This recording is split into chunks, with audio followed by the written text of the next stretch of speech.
ಮೊನ್ನೆ DCC ಆಫೀಸ್ನಲ್ಲಿ ಈಗ ನಾವು ಅಲ್ಪಸಂಖ್ಯಾತರಿಗೆ ಟಿಕೆಟ್ ಕೇಳಕ್ಕೆ ಹೋಗಿದ್ದಾಗ ಈಗ ಮಾನ್ಯ ಸಚಿವರು ಹೇಳ್ತಾರೆ ನಮ್ಮವರೆಲ್ಲ JDS ಅಂತ ಹೇಳ್ತಾರೆ. ಸ್ವಾಮಿ ನೀವೇ ನನಗೆ ಹಾರ ಶಾಲಾ ಲೆಟರ್ ಕೊಟ್ಟಿರೋದು ನನ್ನ ಹತ್ರ ಇದೆ, ಬೇಕಿದ್ರೆ ತೋರಿಸ್ತೀನಿ. ನೀವು ಯಾವುದಕ್ಕೆ ಮಾತಿಗೆ ಹೇಳಬೇಡ್ರಿ. ಈ ಸಲ ಈಗ ನಮ್ಗೆ ಅಲ್ಪಸಂಖ್ಯಾತರಿಗೆ ಆಗಿರೋದು ಮೋಸ, ಇದು ಮೋಸನೇ ಆಗಿರೋದು. ಆದ್ರೆ ನಾನು ಸಂತೋಷದಲ್ಲಿ ಇಲ್ಲ. ನನ್ನ ಒಂದು ಇಷ್ಟು ವರ್ಷ ದುಡ್ಕೊಂಡು ಬರ್ತಿದ್ದೀವಿ, ಎಲ್ಲ ಜಿಲ್ಲೆಯಲ್ಲಿ ಕೇಳಾಕತ್ತಾರೆ ಟಿಕೆಟ್ ಮುಸಲ್ಮಾನರಿಗೆ. ಇವ್ರದ್ದು ಹಣ ಬಲ ಎಲ್ಲ ತೋರಿಸಿ ಟಿಕೆಟ್ ತಂದಾರೆ. ಅವ್ರಿಗೆ ತಕ್ಕ ಉತ್ತರ ಈ 26 ಚುನಾವಣೆಯಲ್ಲಿ ತೋರಿಸ್ತೀವಿ. ಮತ್ತು 28ರಲ್ಲಿ ನೀವು ನೋಡ್ರಿ, ಯಾವುದೇ ಕಾರಣಕ್ಕೂ ಕಾಂಗ್ರೆಸ್ ಪಕ್ಷ ಬರಲ್ಲ. ಏನ್ ಬಗಳ್ತಾ ಇದೀಯೋ ಶನಿ ಮುಂಡೆದೆ. ಮತ್ತೆ 28ಕ್ಕೆ ಬರಲ್ಲ, ಇದೇ ಲಾಸ್ಟ್. ನಾವು ಹಗಲಲ್ಲ ದುಡ್ಕೊಂಡು ಬರ್ತಿದೀವಿ ಪಾರ್ಟಿಗೆ. ನಾವು 500 ರೂಪಾಯಿಗೆ ಮಾರಾಟ ಆಗೋರಲ್ಲ. ಮೊನ್ನೆ ಹೇಳ್ತಾರೆ 500 ರೂಪಾಯಿಗೆ ಮಾರಾಟ ಆಗ್ತಿರಂತ. ನೀವು ಬರ್ರಿ, ನಿಮ್ಗೆ ತೋರಿಸ್ತೀವಿ ನಾವು ಯಾವ 500 ರೂಪಾಯಿಗೆ ಮಾರಾಟ ಆಗ್ತೀವಿ ಅಂತ.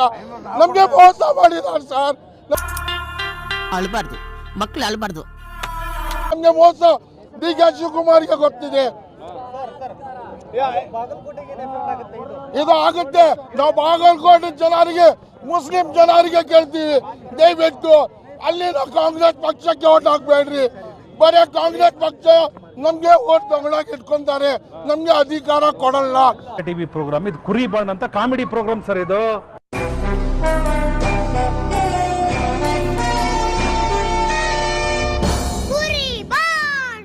ದಯವಿಟ್ಟು ಎಲ್ಲ ಮುಸಲ್ಮಾನರಿಗೆ ಕೇಳ್ತೀನಿ, ಈ ಸಲ ಕಾಂಗ್ರೆಸ್ ಪಕ್ಷಕ್ಕೆ ಧಿಕ್ಕರಿಸಿ ಬೇರೆ BJP ಬಂದರೆ ತೊಂದರೆ ಇಲ್ಲ. BJP ನರೇಂದ್ರ ಮೋದಿ 2014ರಲ್ಲಿ ಅದಾರೆ, ಏನಾಗ್ತಿಲ್ಲ ನಮಗೆ. BJPಯಿಂದ ಮೋಸ ಆಗ್ತಿಲ್ಲ, ನಮ್ಮವ್ರು ಎದುರ್ಸಾಕತ್ತಾರೆ, ಏನಾಗಲ್ಲ. ದಯವಿಟ್ಟು ನಾವು 500 ರೂಪಾಯಿಗೆ ಮಾರಾಟ ಆಗಲ್ಲ. ನಿಂಗೆ ಗೊತ್ತಾ ಏನು, ದಿಢೀರಂತ ದುಡ್ಡು ಬಂದ್ರೆ ಕಣ್ ಕಾಣಲ್ಲ ಅಂತಾರೆ. ಆ ಮಾತು ಎಷ್ಟು ಸತ್ಯ ನೋಡು. ಈ ಸಲ ನಾವು ಉತ್ತರ ಕಟ್ಟ ಪಾಕಟ್ಟ ತೋರ್ಸೆ ಸರ್. ಇನಾಯತ್ ಅಲಿ ಖಾನ್ ಅಂತ ಸರ್, ಜಮೀರ್ ಅಹಮದ್ ಅವರು ಕಾಂಗ್ರೆಸ್ ಅವ್ರು ಬರ್ತಾರೆ ಸರ್, ಬರ್ಬೋದು, ನಮ್ಗೆ ಗೊತ್ತಿಲ್ಲ. ನಮ್ ಜಮೀರ್ ಅಹಮದ್ ಬಗ್ಗೆ ಏಕವಚನದಲ್ಲಿ ಮಾತಾಡಿದಾರಲ್ಲ, ಅದಕ್ಕೆ ಉತ್ತರ ಕೊಡ್ತಾರೆ. ಮೊನ್ನೆ DCC ಆಫೀಸ್ನಲ್ಲಿ ಈಗ ನಾವು ಅಲ್ಪಸಂಖ್ಯಾತರಿಗೆ ಟಿಕೆಟ್ ಕೇಳಕ್ಕೆ ಹೋಗಿದ್ದಾಗ ಈಗ ಮಾನ್ಯ ಸಚಿವರು ಹೇಳ್ತಾರೆ ನಮ್ಮವರೆಲ್ಲ JDS ಅಂತ ಹೇಳ್ತಾರೆ. ಸ್ವಾಮಿ ನೀವೇ ನನಗೆ ಹಾರ ಶಾಲಾ ಲೆಟರ್ ಕೊಟ್ಟಿರೋದು ನನ್ನ ಹತ್ರ ಇದೆ, ಬೇಕಿದ್ರೆ ತೋರಿಸ್ತೀನಿ. ರೆಡಿ ಮಾಡಿ ಇಟ್ಕೊಂಡಿದ್ದೀನಿ ಬ್ರದರ್. ನಾನು ಸುಮ್ಮನೆ ಚರ್ಚೆ ಮಾಡಲ್ಲ ಪಾಪ.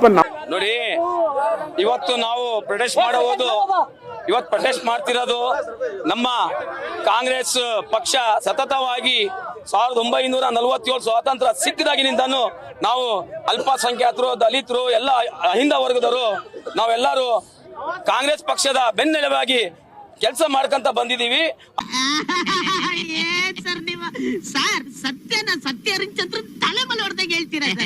ಆದ್ರೆ ಇವತ್ತೊಂದು ದಿವಸ ನಮಗೆ ಬಹಳ ಮನಸ್ಸು ನೋವುಂಟಾಗಿದೆ.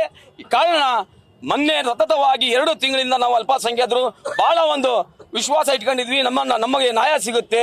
ಅದನ್ನ ನಮ್ಮ ಕಾಂಗ್ರೆಸ್ ಪಕ್ಷ ನಮ್ಮ ಅಹಿಂದ ನೀತಿಯನ್ನ ಎತ್ತಿ ಹಿಡಿಯುತ್ತೆ, ನಮಗೆ ಸಾಮಾಜಿಕ ನ್ಯಾಯ ಸಿಗುತ್ತೆ ಅನ್ನೋ ಒಂದು ಭಾವನೆಯಲ್ಲಿ ನಾವು ಬಹಳ ಸತತ ಪ್ರಯತ್ನ ಪಟ್ವಿ.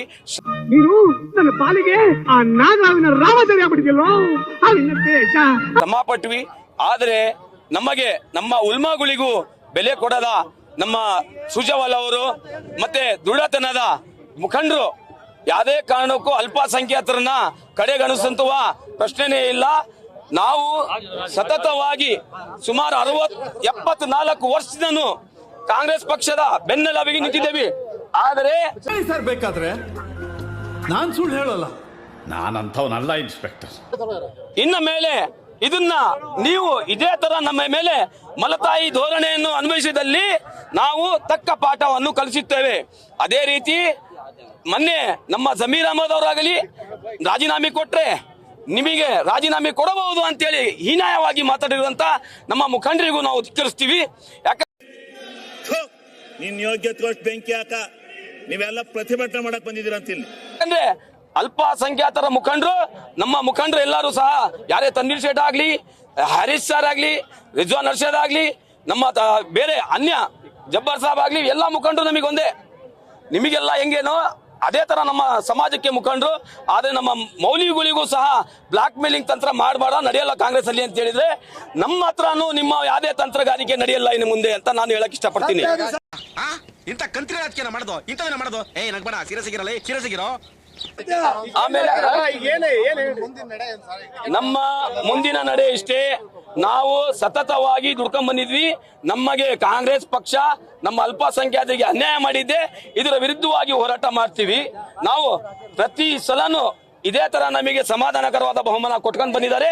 ಈ ಸಲ ಸಾಮೂಹಿಕ ರಾಜೀನಾಮೆ ಆಗ್ಬಹುದು, ಆದ್ರೆ ನಮ್ಮ ಎಲ್ಲ ತರಹದ ಬಹಿಷ್ಕರಣ ಆಗ್ಬಹುದು. ಸಾಧ್ಯ ಇಲ್ಲ ಈಗ. ಯಾಕೆ ಆಗಲ್ಲ? ಏನಾಯ್ತು? ಆಗಲ್ಲ, ಅದೇ ಏನಾಯ್ತು? ಆಗಲ್ಲ, ಬೇಡ, ಅದು ಯಾಕೆ ಬೇಡ ಸರ್? ಇದೊಳ್ಳೆ ಬೇಡ, ಆಯ್ತಲ್ಲ ನೀವು. ಆಗಲ್ಲ. ಹೌದು, ನಮ್ಮ ಕಾರ್ಯಕರ್ತರಿದ್ದಾರೆ. ನಾವು ಇದರ ವಲ್ಲ ಎಷ್ಟು ಸಾಧ್ಯನೋ ಅಷ್ಟು ರಾಜೀನಾಮೆ ಆಗಬಹುದು. ಕಾಂಗ್ರೆಸ್ ಪಕ್ಷಕ್ಕೆ ಹೌದು, ನಮಗೆ ನ್ಯಾಯ ಸಿಗ್ಲಂದ್ ಏನ್ ಮಾಡ್ತೀರಿ? ಈಗ ರಾಜ್ಯಾದ್ಯಂತ ನೋಡಿ, ಇಡೀ ರಾಜ್ಯಾದ್ಯಂತ ಇದು ಹೈ ವೋಲ್ಟೇಜ್ ಏರಿಯಾ. ರಾಜೀನಾಮೆ ಕೊಟ್ರೆ ಪರಿಹಾರ ಆಗುತ್ತಾ? ಏನ್ ಮಾಡ್ತೀರಾ? ಏನಿದೆ ನಮಗೆ ಇಲ್ಲಿ ಸಾಮಾಜಿಕ ನ್ಯಾಯ ಸಿಗುತ್ತೆ ಅಂತ ಹೇಳಿ ನಾವು ಸತತವಾಗಿ 60 ವರ್ಷದಿಂದ 74 ವರ್ಷದಿಂದ ಈ ಪಕ್ಷದಲ್ಲಿ ಇದೀವಿ. ನಮಗೆ ನ್ಯಾಯ ಸಿಗ್ಲಿಂದ ಏನ್ ಮಾಡೋಣ? ನಾವು ಬೆಳೆಯಬೇಕಲ್ಲ. ನಾವು ಬಂಡಾಯ ಅಭ್ಯರ್ಥಿ ಆಗ್ತೀವಿ, ಗೆಲ್ಸ್ಕೊಂತೀವಿ. ಹಾಕ್ಲಿ ನೋಡಿ, ಎಲ್ಲರಿಗೂ ನಾವ್ ಏನ್ ಮಾಡ್ತೀವಿ, ಎಲ್ಲರಿಗೂ ಸಪೋರ್ಟ್ ಮಾಡ್ತೀವಿ. ನಾವು ಹೇಳೋದೇನಪ್ಪ ಅಂದ್ರೆ, ನಮಗೆ ನ್ಯಾಯ ಸಿಗ್ಲಿಲ್ಲ ಅಂದ್ರೆ ಬೇರೆಯವ್ರಿಗೂ ನಾವು ನ್ಯಾಯ ಕೊಡ್ಸಕ್ ಹೋಗಲ್ಲ, ಗೆಲ್ಸಕ್ ಕೊಡಕ್ ಹೋಗಲ್ಲ. ಪಾಠ ತಕ್ಕ ಪಾಠ ಕಲಿಸ್ತೀವಿ ಅಂತ ಅವತ್ತು ಹೇಳಿದ್ವಿ, ಇವತ್ತು ಹೇಳ್ತೀವಿ. ನೀನು ಯಾವನೇ ನೀನು? ಈಗ ತಿಂಗಳಲ್ಲಿ DK ಶಿವಕುಮಾರ್ ಅವರು ಮತ್ತು ಸುರ್ಜೇವಾಲಾ ಅವರು ನಮಗೆ ಮೀಟಿಂಗ್ ಕರೆದಾಗ ನಮಗೆ ಆಶ್ವಾಸನೆ ಕೊಟ್ಟಿದ್ರು, ಏನಂತ ನಿಮ್ಮ ಜೊತೆಗೆ ನ್ಯಾಯ ಕೊಡ್ತೀವಿ ಅಂತೇಳಿ. ಆದ್ರೆ ನಮ್ಮ ನಿನ್ನೆ ರಂಜಾನ್ ಹಬ್ಬದ ದಿವಸ ಆಯ್ತಲ್ಲ, ನಾವೆಲ್ಲರೂ ಹಬ್ಬದಲ್ಲಿ ಬಿಸಿ ಆಗಿರ್ತೀವಿ ಅಂತ ನಿನ್ನೆ ಅಡ್ವಾನ್ಸ್ ಮಾಡಿದ್ದಾರೆ. ನಮಗೆ ಮೋಸ ಮಾಡಿದ್ದಾರೆ, ನಮಗೆ ಬೆನ್ನಿಗೆ ಚೂರಿ ಹಾಕುವಂತ ಕೆಲಸ ಮಾಡಿದ್ದಾರೆ. ಕಾಂಗ್ರೆಸ್ ಪಕ್ಷನೇ ಬೆನ್ನಿಗೆ ಚೂರಿ ಹಾಕಿರುವಂತ ಮಾಡಿದೆ. ಯಾಕಂದ್ರೆ ಗ್ರೇಟ್ ಇನ್ಸಲ್ಟ್. ಹೋದ್ಸಲ ನೋಡಿದೀರಾ ನೀವು, ನಮ್ಮ ಸಮಾಜದ ಅಮಾನುಲ್ಲಾ ಖಾನ್, SDPI, MIM ಸಹ ನಿಂತಿದ್ರು ಕೂಡ ಕೇವಲ 2800 ವೋಟ್ ಹಾಕಿದೀವಿ. ಯಾಕಪ್ಪ ಅಂದ್ರೆ ನಾವು ಬೂತ್ ಮಟ್ಟದಲ್ಲಿ ಇದು ಟೇಬಲ್ ಹಾಕ ಕೊಟ್ಟಿಲ್ಲ, ಆ ತರ ಶ್ರಮ ಪಟ್ಟಿದೀವಿ ಕಾಂಗ್ರೆಸ್ ಪಕ್ಷಕ್ಕೋಸ್ಕರ. ಹಗಲು ಇರುಳಲ್ಲದೆ ಲಾಠಿ ಎತ್ತಿಂದು ಈ ಕಾಂಗ್ರೆಸ್ ಪಕ್ಷವನ್ನು ಬೆಳೆಸಿರೋದು. ಹೇಳ್ತಾರೆ ಕೆಲವೊಬ್ರು, ನಮ್ಮ ತಾತವರು ನಾವು ಕಟ್ಟಿರೋದು ಪಕ್ಷ ಅಂತ. ಇಲ್ಲ ಸ್ವಾಮಿ, ಇದು ಸಾಮಾನ್ಯ ಕಾರ್ಯಕರ್ತರು ಬೂಟಿಲ್ ಹೊಡ್ತಾ ತಿಂದು ಲಾಠಿ ಎತ್ತಿಂದು ಕಟ್ಟಿರೋದಂತದ್ದು. ನನ್ ಮೇಲೆ ಹಣೆ ಇಟ್ಟಳು. ಇದು ಮುಗಿದೋಯ್ತು. 1947ರಲ್ಲಿ ಸ್ವಾತಂತ್ರ್ಯ ಸಿಕ್ಕ ಮೇಲೆ ಬಾಬಾ ಸಾಹೇಬ್ ಅಂಬೇಡ್ಕರ್ ಅವರು ಬರೆದಿರುವಂತ ಸಂವಿಧಾನದಲ್ಲಿ ಅವಾಗ ಹೇಳ್ತಾರೆ ಏನಂತೇಳಿ, ಇನ್ನು ಮುಂದೆ ರಾಜ ಮತ್ತು ರಾಣಿಯಲ್ಲಿ ಹುಟ್ಟಿರುವಂತ ಮಗು ರಾಜ ಆಗಲ್ಲ, ಮತಪಟ್ಟಿಗೆಯಿಂದ ಹುಟ್ಟುವಂತ ಮತದಾನದ ಮೂಲಕ ಮತಪೇಟಿಕೆಯಿಂದ ರಾಜ ಹುಡ್ತಾನೆ ಅಂತ ಒಂದು ಸಂದೇಶವನ್ನು ಕೊಟ್ಟಿದ್ದಾರೆ. ನಾವು ಇದೇ ಸಂದರ್ಭದಲ್ಲಿ ಆ ಸಂವಿಧಾನ ರಚನೆ ಮಾಡಿರತಕ್ಕಂತ ಬಾಬಾ ಸಾಹೇಬ್ ಅಂಬೇಡ್ಕರ್ಗೆ ಜಯಕಾರ ಆಗ್ತೀವಿ. ಬಾಬಾ ಸಾಹೇಬ್ ಅಂಬೇಡ್ಕರ್ ಅವರಿಗೆ, ಬಾಬಾ ಸಾಹೇಬ್ ಅಂಬೇಡ್ಕರ್ ಅವರಿಗೆ.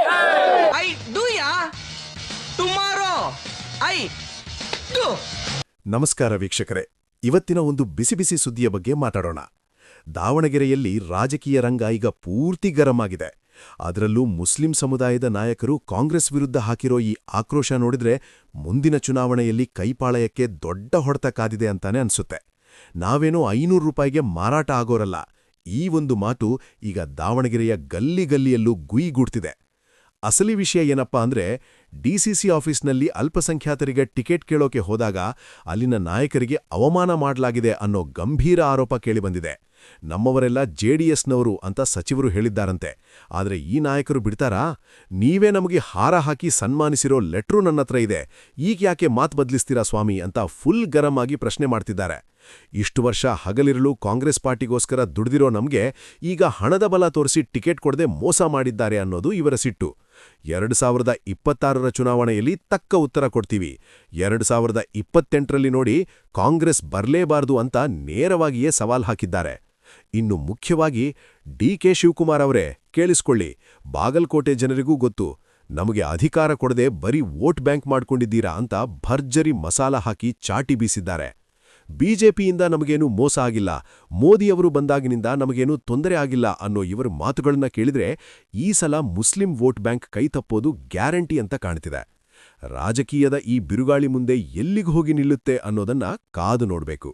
ಈ ವಿಡಿಯೋ ಬಗ್ಗೆ ನಿಮ್ಮ ಅಭಿಪ್ರಾಯ ಏನು? ಕಾಮೆಂಟ್ ಮಾಡಿ ತಿಳಿಸಿ. ವಿಡಿಯೋ ಇಷ್ಟ ಆದರೆ ಲೈಕ್ ಮಾಡಿ, ಶೇರ್ ಮಾಡಿ, ಹಾಗೆ ಸಬ್ಸ್ಕ್ರೈಬ್ ಆಗುವುದನ್ನ ಮರಿಬೇಡಿ. ಧನ್ಯವಾದಗಳು.